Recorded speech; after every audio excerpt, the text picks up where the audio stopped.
Hi, this is Adam from Small Town Machine Shop. Today, we're still working on the compound.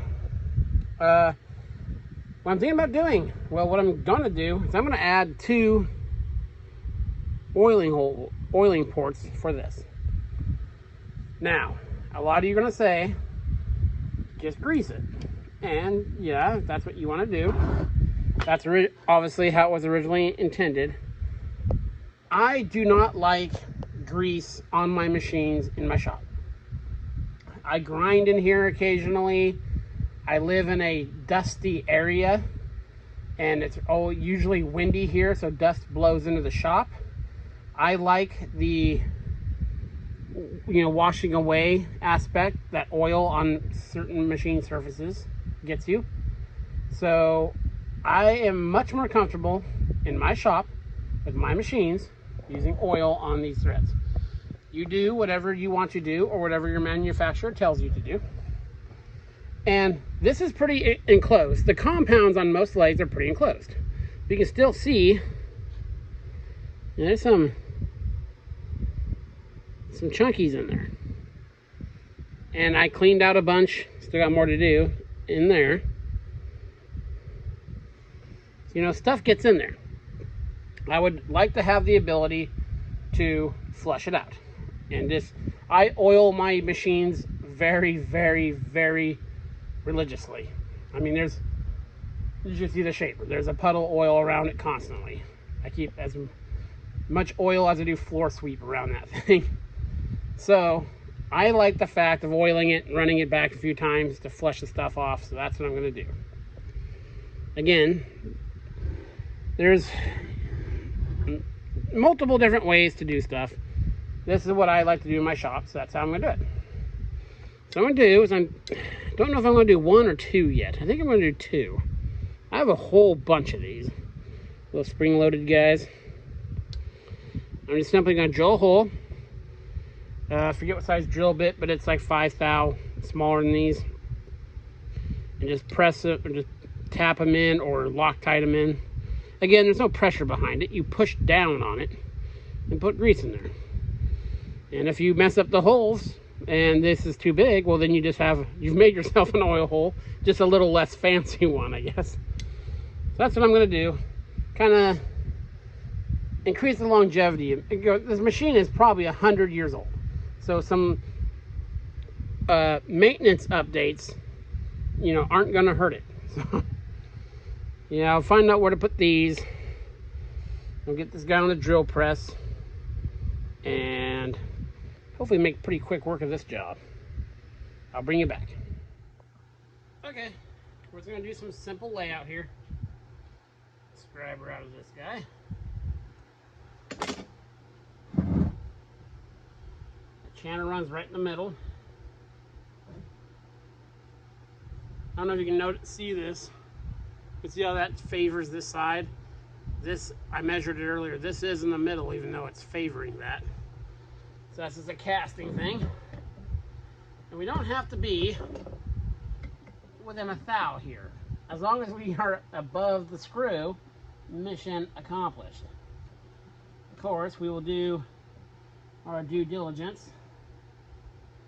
It's right at 7 and...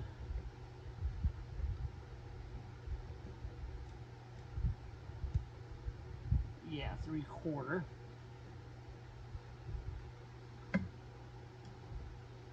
Yep. So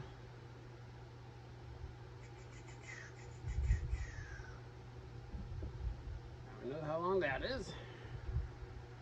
Back here, I'm just going to go off the back of the middle of this guy. So this hole is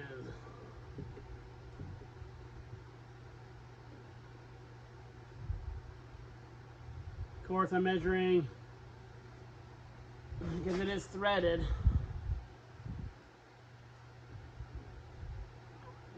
So we're at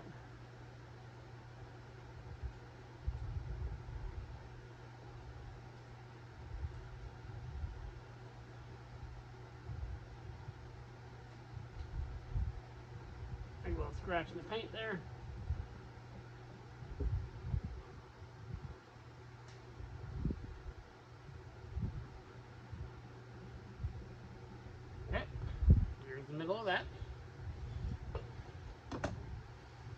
And yeah, I'll get this lined up and we'll get it over to the drill press. I'll bring it back. Okay, I got one hole done. One thing I forgot to mention, if any of you are going to do this, make sure the depth of your oiler won't interfere with your nut there. I got plenty of room. This casting is pretty thick. Plus with this reassembled, I can almost fit my finger back there. So it'll be fine. But that's one thing to be mindful of, because they do make shorter ones of these, or you could put those flip cap ones. Just wanted to bring that up. Okay, I'll get the other hole drilled and I'll bring it back. Okay, got our holes drilled and nice down the center. I know some of you are going to think this is the worst thing I could have done. A nice gentle fit. A little bit of tap, and there they go.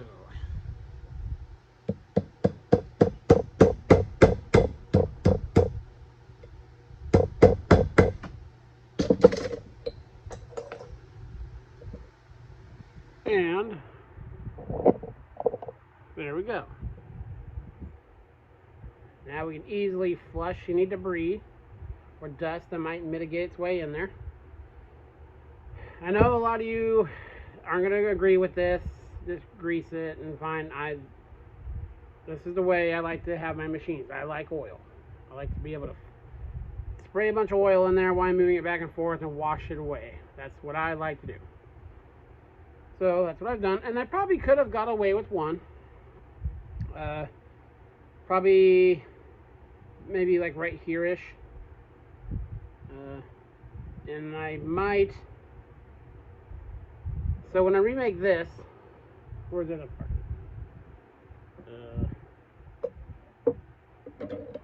I don't know where the thread part went. Hold on. Well, it's somewhere. That actually isn't exactly 1 inch. That threaded part that I thought was 1 inch 12. It's actually, let me try to find it. Hold on.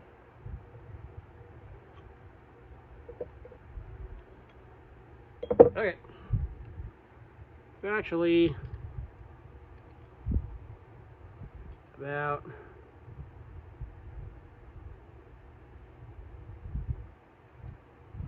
$9.70, a little over $9.75. So what we're gonna do, and just to make it a little fancier, is I'm gonna get a hunk of, I think I'm gonna get a hunk of brass and turn this piece out of brass.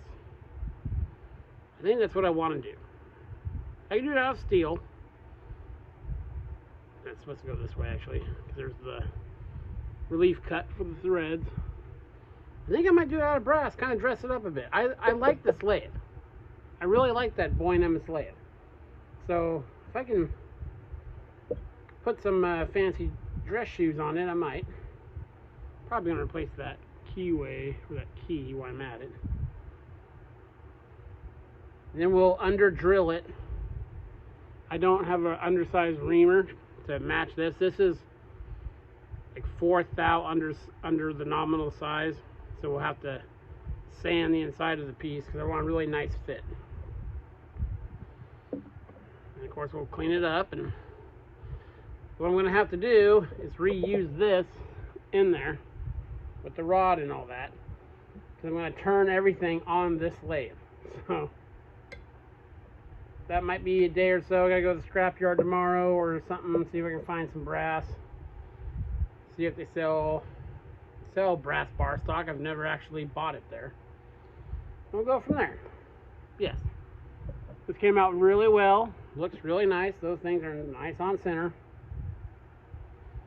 It will really improve the maintenance quality of this machine. So, yep. This is Adam from Small Town Machine Shop. Please comment, like, and subscribe, and thanks for watching.